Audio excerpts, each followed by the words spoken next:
Hey guys, I wanted to make a tier list on the common weapons that I find are like the best from like S tier to C tier, and then there's one where I'll just say is on occasion, just something that's fun for our creators because I've been having a great time.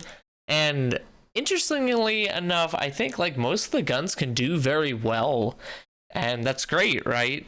I just wanted to have fun and make a tier list, and I'm gonna start with just we're gonna go down the line, right? I think S tier is Pharaoh. No matter what situation, a Pharaoh, whether it's like close range or like mid or far, the Pharaoh just hits so hard and so like nicely. It does like such a huge chunk that I always think that the Pharaoh is like a must have, to be honest. And I'm gonna get to this one in a little bit. I think the Stitcher's definitely A tier. Stitcher, whether you want to kind of like shoot it sort of like a kettle, like semi-automatic, or just like mid-range blast it, I think it's A tier, right? I think it's there. It's very good. Does like nice damage, especially when you're up close, right? It's kind of where you want to use them most. But even if you're like mid-range, I've noticed I can just kind of like pop it like a kettle. Which brings me into the kettle, which, look, I don't care what anyone says. I think people sleep on the kettle. Kettle is pretty good.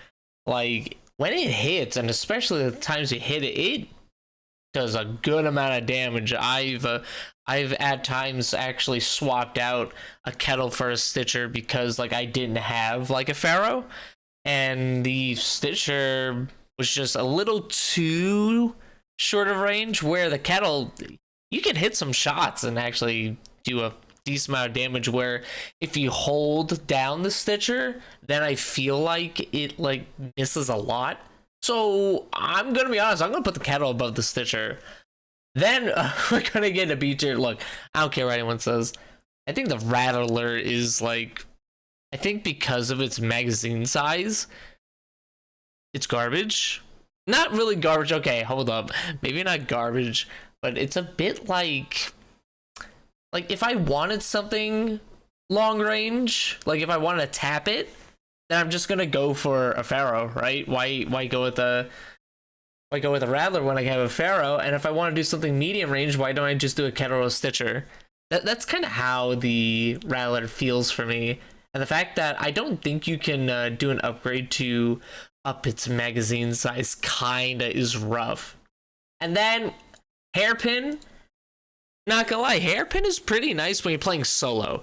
That's why I put it on occasion.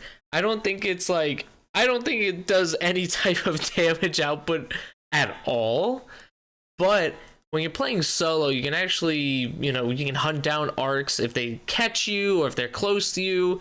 And some people might not notice. Obviously, when arcs go down, people understand that someone's shooting it.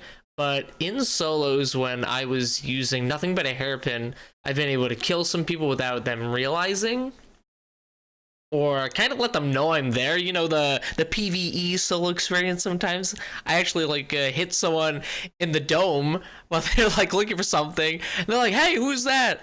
I told myself, "Look, I just want to let you know I'm here. You stay down there, I stay up here." And that's kind of why I put it like in that category. With that being said, that's my tier list for the common guns and arc raiders. And if you guys want to see more of this, I love the game so far, and I want to know what your guys' thoughts are. Is the Pharaoh S tier? You gotta agree it is. Come on, let's be honest. We can agree on one thing: it's S tier. But yeah, it's my first YouTube video in a bit, so a little nervous. So let me guys know what you think, and if you want to talk things arc raiders or other games, feel free to like and subscribe. See you in the next one.